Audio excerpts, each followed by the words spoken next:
Welcome to Atom SA's Introduction to Filmmaking session. My name is Jayne Kelly and I'm the chair of Atom SA and also a filmmaking teacher since 1985.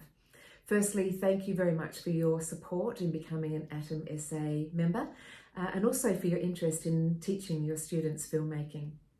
In this session, I'll go through a few basic filmmaking terms. I'll offer some tips and suggestions and also provide you with some practical exercises for you to use in the classroom. So the PowerPoint that I've created as well could be used perhaps over a whole term where you might have 2 or 3 filmmaking lessons a week, or also could be used as an intense 2-day course. And the content comes from a website which is called Capture the Action. It's in production and we hope to release it towards the end of the year. So I hope that you really enjoy using this course and please do feel free to get in contact via the website if you have any concerns or questions or also any feedback. Thank you. Welcome to the Atom SA Introduction to Filmmaking session, where we're looking at the highlights of basic filmmaking. Before you begin any filmmaking exercises, it's a good idea to have a look through various different shot types.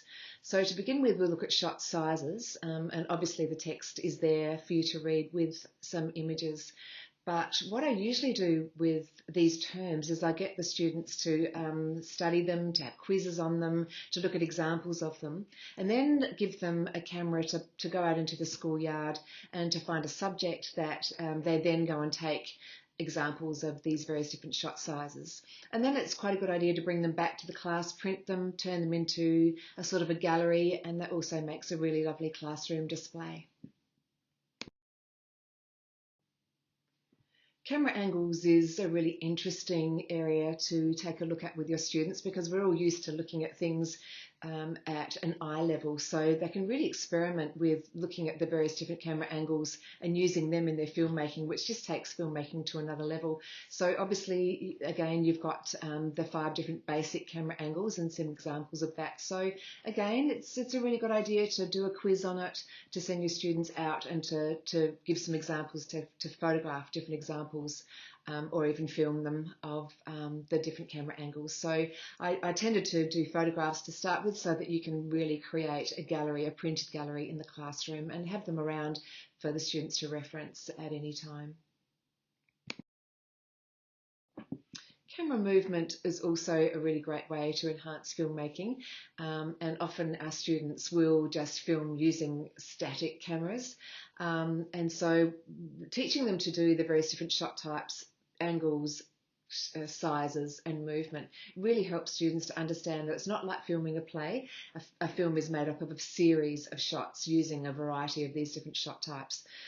So again, I've got examples here of the various different camera movements that can be used, and really get your students to go out and practice with their devices, whether it's a camera or a phone or an iPad, whatever device you might have. And to go out and give examples of that. So they really get some practice in using the camera and moving it in these ways. When your students work together in a crew, it can be really exciting because it feels just like the real thing. So this is a way that we can connect to industry as well. So we're giving students various different roles which are used in filmmaking, and the basic roles obviously are being a director, a director's assistant, a camera operator, a sound technician and an editor. Also it's quite nice for them to have maybe a lanyard or something what they refer to which talks about their role and explains what they do within their role. But also what works really well is when the students are on set is if they really get into their role. And I've also given a script there, which is what usually happens on a film set. So you've got the director calling, quiet on set, camera rolling, sound recording, and then at the end of it, of course, the director calls cut and then also it's a wrap when the whole filming is finished. So during that whole time, the editor is usually watching what's going on so that they're getting ideas for the edit. So getting your students to work in this way really helps to bring together the film, and it's of course really important for our students to learn how to work in groups with various different roles, and the students should become an expert in their role. So they should be really studying what's involved in their role and bringing their best work to the whole group. I've created just a list here of common problems. There's also an amazing session provided for you by Brett Lamb, who's a very highly respected media arts teacher, and he will go into common problems in much more detail.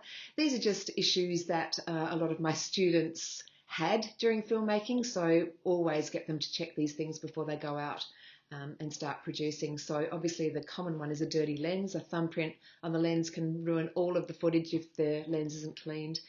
Just keeping out for poor sound, making sure that an external microphone is used wherever possible.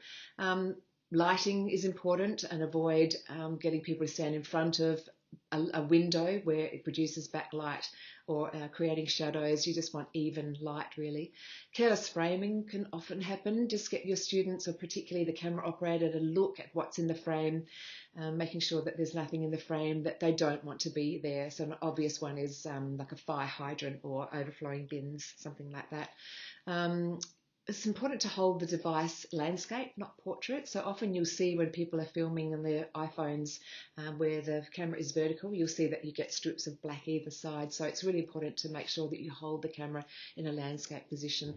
Of course, the batteries need to be charged, and also it's a good idea to charge them when recording has finished, ready for the next group of people who are going to use it.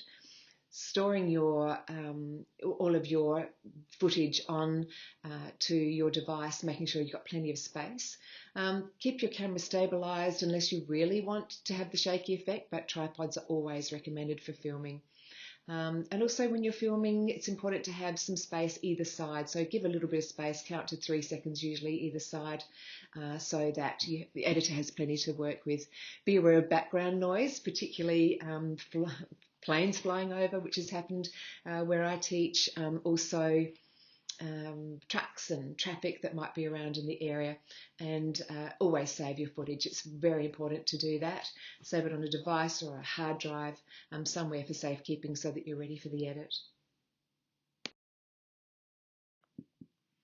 Now that you've equipped your students with some good filmmaking knowledge, it's a good idea to go out and get them to practice those skills by creating a montage, so a collection of clips demonstrating the various different skills that they've learned about. So first of all, get them to go out to do some location scouting, find a really nice spot where the set is going to look nice, where there's very little sound, which can be hard in a school, but somewhere quiet would be good unless you want noise.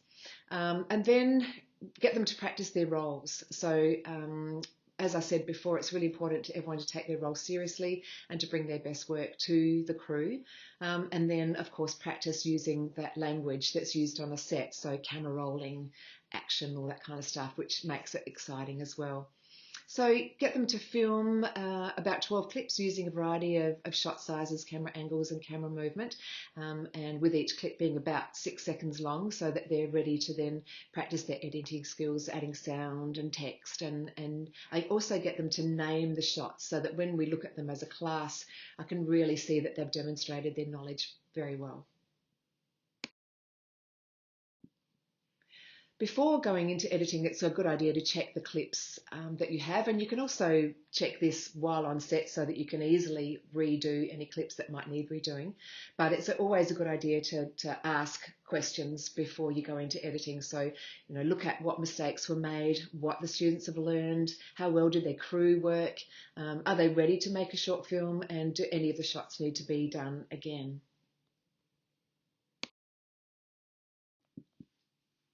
A shot list is obviously a list of shots, and it includes various details, as you'll see in the template. It's a really important tool that all filmmakers use, and also editors use the shot list, so that they get the sequence of shots right in the edit. But the next few slides are about getting your students to practice using shot lists, so that when they come to plan their own stories, they have an easy way of creating a shot list to plan their story. It's time now for practical exercises and getting your students to practice their knowledge of creating a shot list. I've provided 2 shot lists just so that it gives them some practice to follow some directions, so if they'd like some direction and guidelines. There's also a blank shot list, so if they're brave enough to go out and to create their own scene using a shot list, then please feel free to use that one. Shot list 1 is The Wrong Room, and basically tells the story of a student going into a classroom and realising that they are in the wrong class. Shot list 2 is called Bump, and it's about a couple of students who are walking in the schoolyard. One bumps into the other and one of them spills their books, the other one helps them to pick them up. Shot list 3 is surprise, so whatever your students create, they can use the template to plan their story. When we're starting off at this basic filmmaking level, it's a good idea to get your students to create a short unscripted film. So between 2 and 3 minutes is really good amount of time to create a short film that can still be powerful and effective without the more advanced options of creating characters and complicated plots and recording dialogue. So once the students get together in their crew groups, they start planning their story, just discussing ideas, voting on the best ideas, and then a shot list is created. And often I'll get a professional filmmaker to come in and have a look at the shot list and give advice to students. Then a schedule for filming is discussed, making sure that there's a common date and a time so that everyone can be available, and then getting the equipment prepared. So in post-production, students can add the music and titles and transitions and effects, and of course acknowledging any music, it has to be royalty-free. So the following films that I'm going to provide for you just as examples of short films made at the basic level. These 2 films were entered into the Adelaide International Youth Film Festival, but I'm sure you'll understand, please, when we ask you to only view it by yourself, only for ATMSA members, because they are student films.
Ability is what we are capable of doing.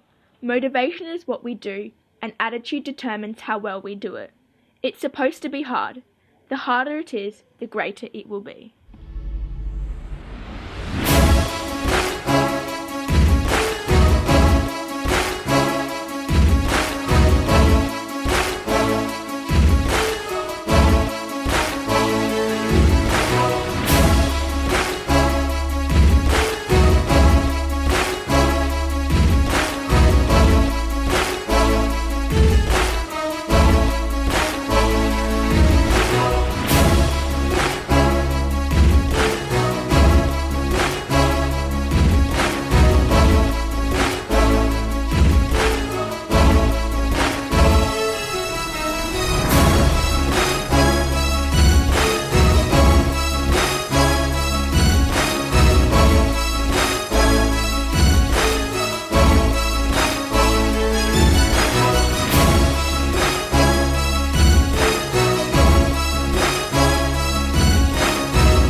Dreaming or doing is a choice that will mean the difference between defeat or victory. To succeed is not about how high you leap or how far you jump, but the steps you take to get there.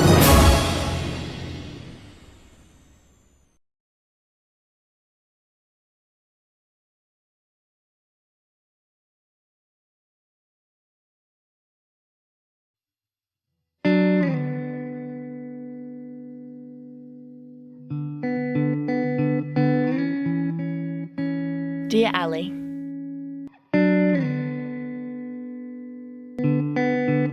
some things in life, like an argument with mum or a bad grade at school, can't be healed with a band-aid and a cone full of your favourite flavour of ice cream.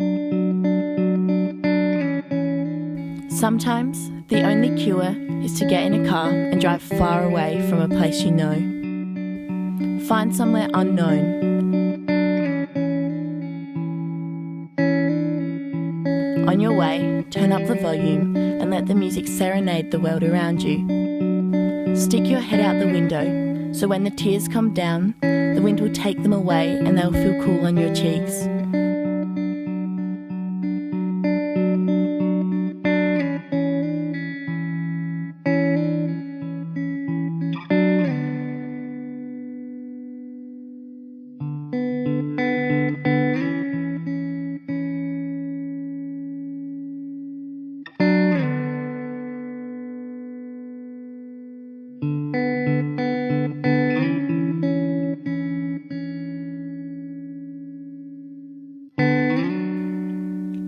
When you arrive, slip off your shoes, let your hair down and run through the grass. Go as fast as your little legs can take you, as though you're being chased by your fears, but you won't let them catch you. Wear your crazy socks as you lie on the ground, staring up at the clouds, smiling at the sun, as if to imply that you never want to leave.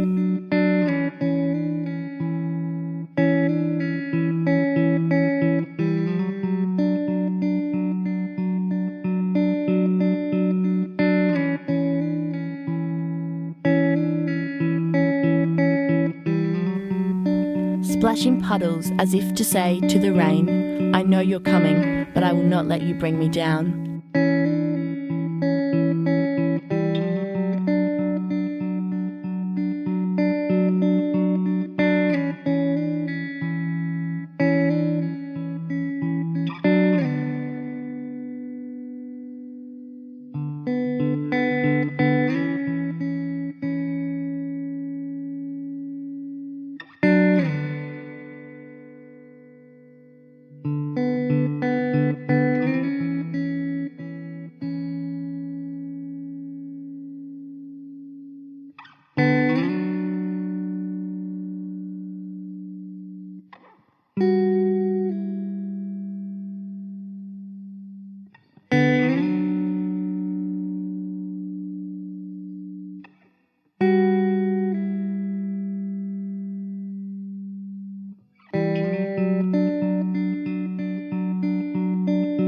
Discover a new place, let it tell you a story, then make art to describe how it made you feel.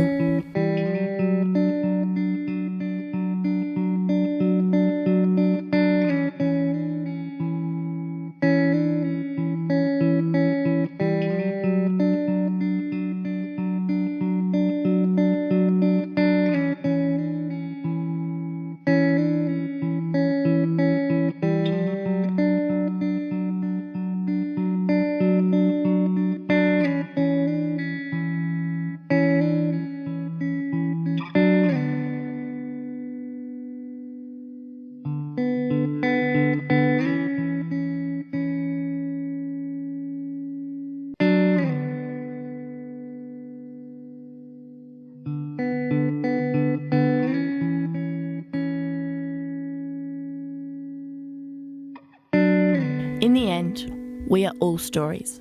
All these adventures we have in life are stories. This, right here, right now, is your story. It is up to you to make it a good story. Make your story worth telling. Take a moment. Breathe in courage. Exhale fear. This is only the beginning. You are here. You are breathing. You are beautiful. And no matter what, you will be okay. Love, Ali.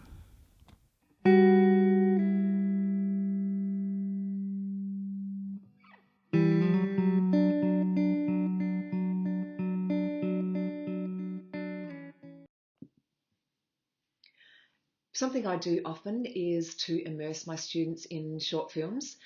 So throughout the course, 2 or 3 times a week, really great idea to just find some short films. This is one here that I've provided for you, which was written and produced by some very talented South Australian filmmakers, Chloe Gardner and her partner Steve de Villiers. It won lots of awards, but it has a really beautiful message as well. Of course, as teachers, we need to be careful of the content that we show our students and make sure that it's appropriate. I'm sure you'll find that this film is really heartwarming and has a beautiful message, but also has awesome examples of the various different shot types that you've been teaching your students. So always lovely to debrief a film afterwards. You'll be amazed at how your students suddenly become aware of what they're watching. At the beginner stage, I tend to use iMovie because it's more accessible and easier for younger students or beginner students to understand. But if you're looking for advanced options, then please do head to the resources provided for you. In Media Arts March, one of our executive team has provided some editing sessions using Adobe. So the steps are here for you on the next couple of slides. You'll also find that there are lots of resources on the internet on how to use iMovie, and I think you'll also find that a lot of your students already know how to use it. So find those students in your class and get them to help. They're the experts, so then they become leaders in your classroom and they can help other students to edit as well. Again, the editing session, post-production session, just following the steps, and as mentioned, you can also watch video clips and get your students to help each other with this stage.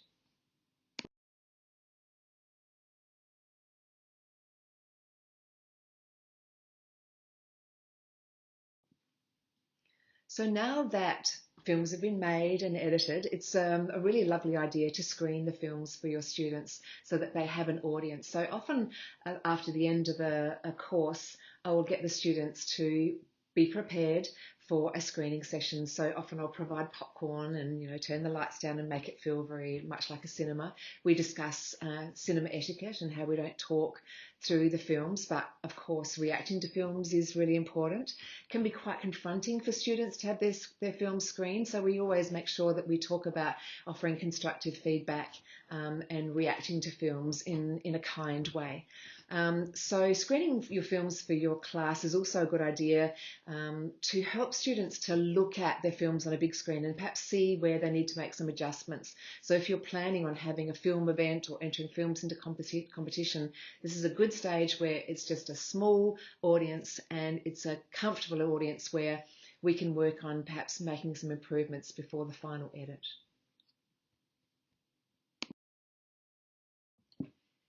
A red carpet film event is really exciting and feels a lot like the real thing. So basically it's just like laying out a red carpet, putting lights out on the red carpet, you're having paparazzi taking photographs, inviting family and friends and VIPs, perhaps offering treats throughout the screening. It's a really fun night. And you can consider having people vote for various different films and various different categories in the films and creating awards for your students. So I really recommend it. It brings some great excitement and something which is just the highlight of the whole film course. If you're interested in entering your student films into film competitions, it is also really rewarding. It helps to validate your students' achievements. I've listed some of the local, national and international film competitions here, so please do feel free to hop on their websites and learn more about them. I hope you've enjoyed this introduction to filmmaking session, and thank you so much for participating.